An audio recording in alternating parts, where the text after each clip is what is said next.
নমস্কার। ফলিত জ্যোতিষে অ্যাপ্লায়েড অ্যাস্ট্রোলজিতে চন্দ্রের গুরুত্ব অপরিসীম।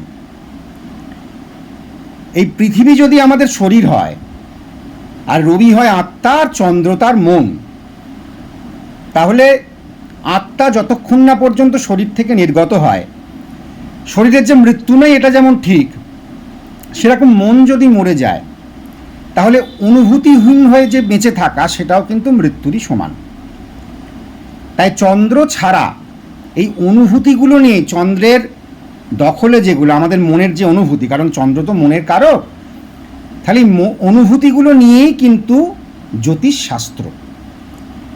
তাই জন্য চন্দ্র জন্মছকের একটি খুব গুরুত্বপূর্ণ গ্রহ। আমাদের বিচারের জন্য চন্দ্রের ভূমিকা অপরিসীম। তো তাই জন্য লগ্নকে ধরে যে বিচার করা হয়, তার সাথে সাথে চন্দ্রকে লগ্ন ধরে বিভিন্ন ভাবের যে বিচার, চন্দ্র সাপেক্ষে দ্বিতীয় ভাব, তৃতীয় ভাব, চতুর্থ ভাব, পঞ্চম ভাব থেকে দ্বাদশ ভাব পর্যন্ত, এটাও কিন্তু খুব গুরুত্বপূর্ণ আমাদের সনাতন জ্যোতিষ, ট্র্যাডিশনাল অ্যাস্ট্রোলজিতে।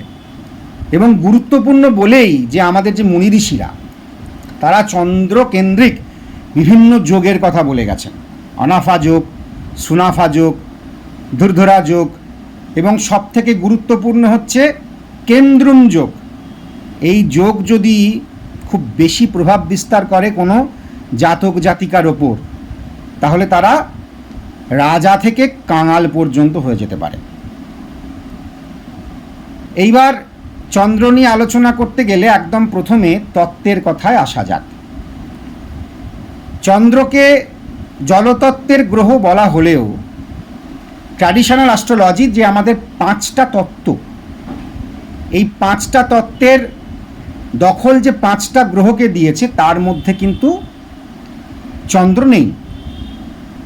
কিন্তু আমাদের যে এই যে নদী সমুদ্রে জলে যে টাইড তৈরি হয়, এই যে স্রোত তৈরি হয়, যে জোয়ার ভাটা, এর জন্য কিন্তু সম্পূর্ণভাবে চন্দ্রই দায়ী। এবং শুধু তাই নয়, আমাদের দেহে যে 72% ওয়াটার আছে, সেখানেও যে টান, সেখানেও যে টাইট, এটাও কিন্তু চন্দ্রের কারণে হয়।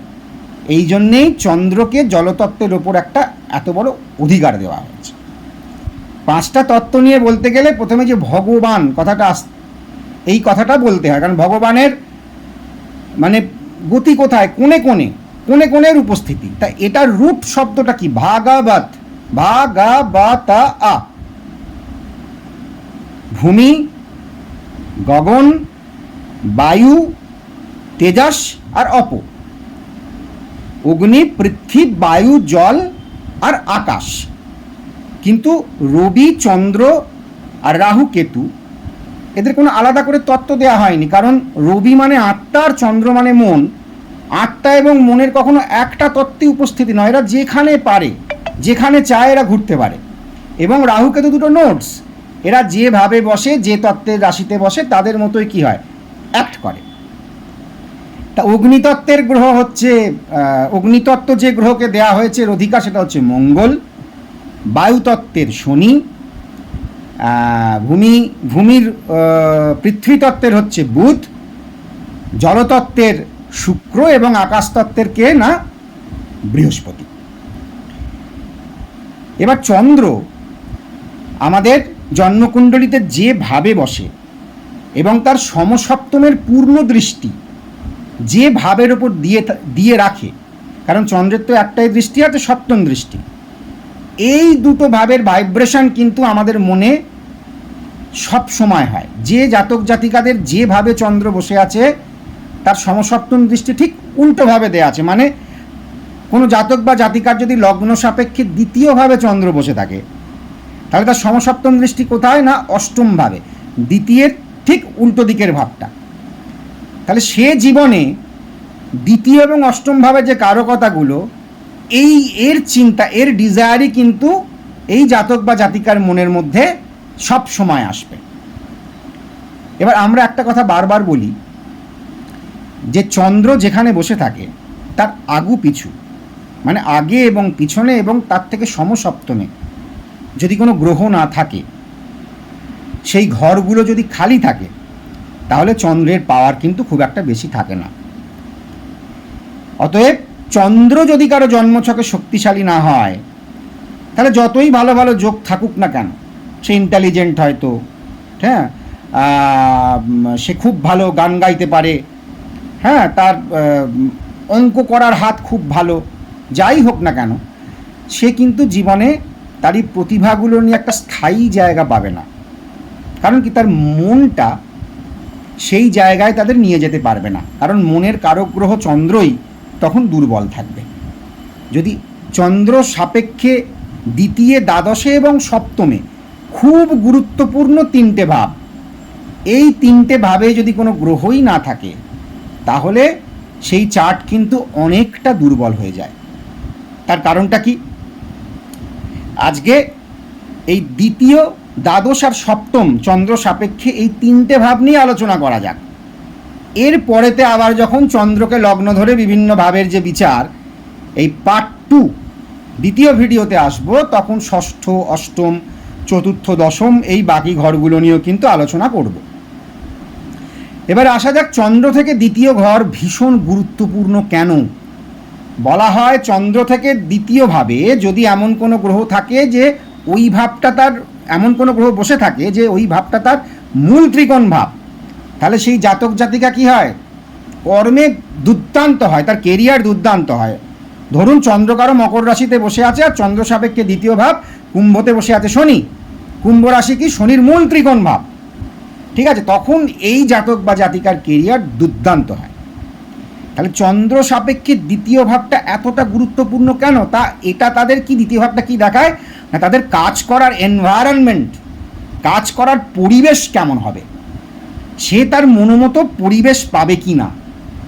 তাহলে এখানে যদি শুভ গ্রহ বসে থাকে, বৃহস্পতি বসে থাকে, বুধ বসে থাকে, শুক্র বসে থাকে, তাহলে তার কাজ করার যে ক্ষেত্র, সেই ক্ষেত্রে তার সব সময় সারা জীবন সে মনোমতো পরিবেশ পাবে। আর চন্দ্র সাপেক্ষে দ্বাদশ ভাবটা কি? দ্বাদশ ভাব থেকে উপপদবী বিচার করা হয়, এবং ন্যাচারাল জোডিয়াকের দ্বাদশ ভাব থেকে কি বিচার করা হয় না, স্ত্রী। শুক্র সেখানে উচ্চস্থ মীন রাশিতে। তাহলে চন্দ্র সাপেক্ষে দ্বাদশ ভাব মানে তার ফ্যামিলি বা তার পরিবার এদের কি দিচ্ছে, মানে তার কাছ থেকে কি পাচ্ছে, পরিবারের কাছে তার গুরুত্ব কতখানি। তাহলে চন্দ্র সাপেক্ষে দ্বাদশভাবে যদি কোনো ক্রূর গ্রহ বসে থাকে, যদি শনি বসে থাকে, তাহলে পরিবারের সাথে সবসময় একটা বিচ্ছেদ। যদি মঙ্গল বসে থাকে, তাহলে পরিবারের প্রতি সবসময় একটা ক্রোধ। যদি রাহু বসে থাকে, তাহলে পরিবারের সাথে চিটিং। কিন্তু যদি বৃহস্পতি বসে থাকে, তাহলে পরিবার তার কাছ থেকে উইজডম পাবে, জ্ঞান পাবে। যদি বুধ বসে থাকে, তাহলে এডুকেশন পাবে। যদি শুক্র বসে থাকে, তাহলে পরিবারকে সে একটা লাক্সারি ভর্তি, একটা সুখ স্বাচ্ছন্দ্যের জীবন দিতে পারবে, একটা সুখের জীবন দিতে পারবে। তাহলে চন্দ্র সাপেক্ষে দ্বিতীয় এবং দ্বাদশভাবে শুভ গ্রহ বসে থাকাটা কতটা জরুরি দেখুন। এইবারে চন্দ্র সাপেক্ষে দ্বিতীয় এবং দ্বাদশ মানে আগে আর পিছে যদি কোনো গ্রহই বসে না থাকে, যেটাকে কেন্দ্রুম যোগ বলা হয়, তাহলে কি হয়, জীবনটাই খাপছাড়া টাইপের। না তার কোনো কাজের ভালো পরিবেশ সারা জীবন আছে, না তার ফ্যামিলিও আছে, ফ্যামিলির কাছেও সে সেরকম প্রিয় নয়, আর তার কাজের জীবনটাও সেরকম গড়ে উঠল না। এই জন্যেই বলা হয় কেন্দ্রুম যোগ যদি কারো চার্টে খুব মানে জোরালোভাবে কাজ করে, সে রাজা থেকে কাঙাল পর্যন্ত হয়ে যেতে পারে। এইবার চন্দ্র সাপেক্ষে সপ্তম।